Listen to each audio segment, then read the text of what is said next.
On est le 9 septembre 2020 et c'est le jour 18 d'une animation par jour pendant 20 jours. Aujourd'hui, je vais faire une animation qui change un peu de l'anime d'hier, parce que celle d'hier, le mood était un petit peu plus lugubre. C'était tout simplement un mec qui se prenait un couteau dans la tête. Et d'une part, il y a ça qu'on va changer et l'animation d'aujourd'hui sera un peu plus positive, avec une bonne énergie. Et il y a aussi le fait que hier, j'ai pas eu le temps de mettre des couleurs. Et là, j'ai envie du coup de plus taffer les couleurs. L'idée de l'animation d'aujourd'hui, elle m'est venue ce matin.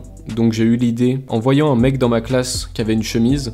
J'étais en train de réfléchir à qu'est-ce que je pouvais faire. Je te l'avais déjà dit dans une précédente vidéo, mais que j'avais envie de faire un dessin statique avec juste quelques éléments qui bougent. Donc par exemple avec un personnage et il y a ses cheveux au vent qui bougent et ses vêtements.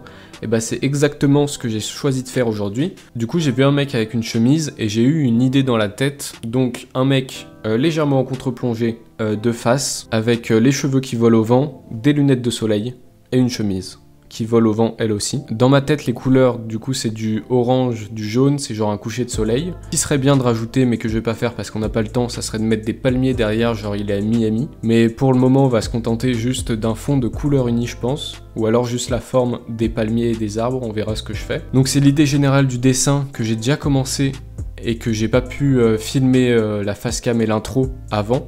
Du coup je vais te raconter ce que j'ai fait rapidement. Première étape, ça a été de dessiner l'anatomie du personnage. Donc tout simplement dessiner le perso quand il est tout nu, histoire de pouvoir lui rajouter des habits sans se poser la question de où va être tel élément. Parce que par exemple quand tu portes un truc un peu large, genre un hoodie, on voit pas forcément où sont tes articulations et tout. Du coup, plutôt que de faire les vêtements directement et de se poser la question ensuite de où sont ses articulations et ses membres, je fais directement les membres qu'ensuite on gommera sous les habits. Enfin ça c'est un truc de base que à peu près tout le monde fait. Du coup j'ai fait le personnage. À la base je voulais qu'il ait les deux bras le long du corps, mais je me suis rendu compte que c'était beaucoup trop ennuyant comme pose, sachant qu'il est déjà de face et du coup il n'y a pas grand chose de dynamique. À part le fait qu'il est en perspective, pour ça tu le vois peut-être sur le timelapse, il y a un moment où j'ai rapidement dessiné la ligne d'horizon et j'ai rajouté des traits qui viennent du point de fuite pour faire en sorte qu'on voit le haut de son corps un peu du dessous et qu'il regarde bien en face au-dessus de la caméra. Ensuite, la deuxième chose à faire une fois qu'on a les éléments statiques, c'est de rajouter tout ce qui va bouger. Donc pour le coup, c'est juste ses cheveux et sa chemise, sachant que ses cheveux sont constitués de plusieurs mèches et que sa chemise est constituée de plusieurs éléments. Par exemple, sa chemise, il y a les manches qui volent au vent, il y a son petit col qui vole au vent et le bas de sa chemise. Il y a aussi le fait qu'il a une main sur le côté qui agrippe son corps à travers la chemise, ce qui fait qu'elle ne peut pas se déplacer en dessous de sa main. Du coup, il me semble que j'ai fait ces éléments qui bougent au crayonné. Ensuite, j'ai fait l'ancrage du perso statique. Et ensuite j'ai commencé directement l'ancrage des éléments qui bougent en me basant sur les crayonnés que j'avais. Donc l'idée, au lieu de faire un crayonné et ensuite repasser tous les éléments au propre, c'est que je fais le crayonné et ensuite je vais venir entre guillemets le nettoyer, donc en gommant tout ce qui dépasse, en faisant des traits bien nets et bien fermés pour garder l'impulsion des premiers traits. Et du coup c'est ce que j'ai fait pour tous les éléments qui bougent.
Tant qu'on y est, je peux peut-être même te montrer image par image ce que ça donne. Donc sachant qu'il n'y a pas beaucoup d'images, c'est juste te montrer comment les éléments vont être influencés par le vent. Donc maintenant que j'ai le fichier sous les yeux, je me rends compte que je t'ai pas dit, mais enfin t'as dû le comprendre en voyant le timelapse, mais les éléments qui bougent pas, je les ai fait en rouge, et les éléments qui bougent, je les ai fait en bleu, histoire de bien pouvoir les différencier et savoir où va quoi. Je te montre aussi avant que ce soit fini, comme ça je fais une seule prise pour la vidéo, ça sera plus simple à monter. Et de toute façon, il y a la plupart des choses qui sont posées. Après, il me reste juste à clean up certaines choses, mettre les couleurs. On verra ce que je fais au niveau des ombres et des lumières si j'ai l'inspiration. Mais là, j'ai envie de bien les taffer. Enfin, bien les taffer. Faire un truc un peu plus propre que l'animation d'hier, qui était sympa, mais un peu trop simple. Donc la première chose que j'ai fait, c'est les cheveux, que je peux te montrer. J'ai fait en sorte aussi que la délimitation des cheveux soit statique, il n'y a pas de mèche qui passe devant, histoire qu'il y ait juste les contours à faire bouger et pas se poser la question de la 3D. Du coup, si j'avance image par image, je sais pas où est-ce que je pourrais te montrer ça, peut-être sur une manche. Genre la manche, on voit très bien la vague. Donc, l'idée c'est que le vent il vient de gauche, du coup il envoie de l'énergie dans cette direction. C'est pour ça que ça soulève un peu son vêtement et ça commence à créer un pli. Ensuite, le pli il avance, il continue d'avancer, et là il arrive bientôt à la fin et t'en as un nouveau qui va se créer là pour faire la boucle. Et après, globalement, c'est juste ça avance. En vrai, je trouve que pour ce genre d'animation, il n'y a pas grand chose à expliquer, c'est juste tu testes, t'essayes de faire une boucle, t'essayes de faire en sorte que on voit que ça se déplace et que ça se recrée à l'infini. Et après, c'est beaucoup, encore une fois, d'essais-erreurs. Du coup, il y a beaucoup de moments où je teste, ça fonctionne pas. J'essaye de faire des courbes un petit peu plus aplaties ou qui prennent un peu plus de vitesse ou un peu plus d'ampleur ou etc.